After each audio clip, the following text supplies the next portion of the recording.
अहिल्यानगर शहरातील डीएसपी चौकात रात्रीच्या वेळी ट्रॅफिक सिग्नल बंद असल्यामुळे या ठिकाणी मोठ्या प्रमाणात वाहतूक कोंडी होत असल्याचं चित्र पाहायला मिळत आहे।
अहिल्यानगर शहरातील डीएसपी चौकात रोज रात्री 10 ते 11 वाजण्याच्या दरम्यान मोठ्या प्रमाणात वाहतूक कोंडी होत असल्याचं चित्र पाहायला मिळत आहे। रात्रीच्या वेळी ट्रॅफिक सिग्नल बंद होत असल्याने वाहन चालक बेशिस्तपणे कुठूनही वाहन घालतायत। परिणामी चौकात वाहनांच्या लांबच लांब रांगा लागत असून नागरिकांना मात्र याचा मोठा मनस्ताप सहन करावा लागतोय। तर विशेष म्हणजे येथे सिग्नल बंद असताना चौकात वाहतूक नियंत्रणासाठी कोणतीही तात्काळ व्यवस्था नसल्यानं अपघाताचा देखील मोठा धोका वाढतोय।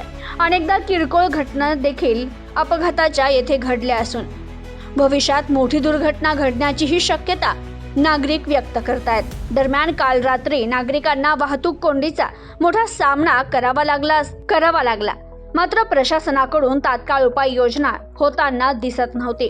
अशा परिस्थितीत 4 युवकांनी स्वतः पुढाकार घेत रस्त्यावर उतरत येथील वाहतूक सुरळीत करण्याचं काम हाती घेतलं। रस्त्याच्या मध्यभागी उभं राहत या युवकांनी वाहनांना योग्य दिशा देत वाहतूक नियंत्रणात आणली। त्यांच्या या प्रयत्नांमुळे काही वेळातच डीएसपी चौकातील वाहतूक सुरळीत झाली। नागरिकांकडून देखील या युवकांच्या कामाचं कौतुक केलं जात असून प्रशासनाचं काम युवकांनी केलं अशी प्रतिक्रिया व्यक्त होतीये।